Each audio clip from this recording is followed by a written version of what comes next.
Sabato 12 dicembre a Portogruaro alle 16:30 in Villa Comunale ci sarà la riunione degli iscritti e simpatizzanti del PDL con la partecipazione del vicepresidente della provincia di Venezia Mario Dalla Tor, dell'assessore provinciale all'ambiente Paolo Dalla Vecchia e del senatore Paolo Scarpa, e noi parliamo di questo convegno con il consigliere provinciale del PDL Gianmarco Corleanò.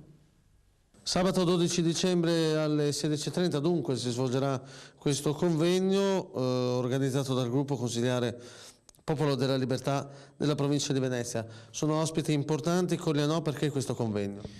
Abbiamo ritenuto opportuno creare uno spazio, un momento di discussione all'interno del Popolo della Libertà, quindi rivolto agli iscritti, simpatizzanti, agli amici del Popolo della Libertà di Portogruaro, per raccogliere idee ed elaborare poi delle proposte in vista delle elezioni amministrative 2010.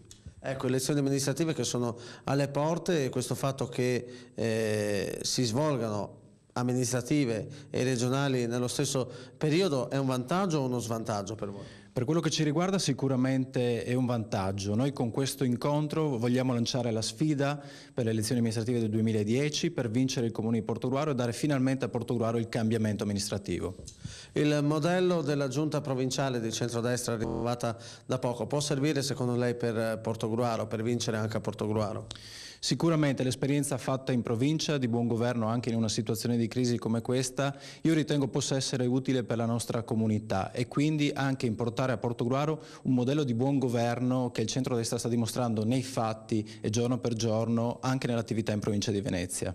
È vero, come dice la sinistra, che in qualche modo la provincia sta impoverendo il portogruarese a vantaggio del sandonatese?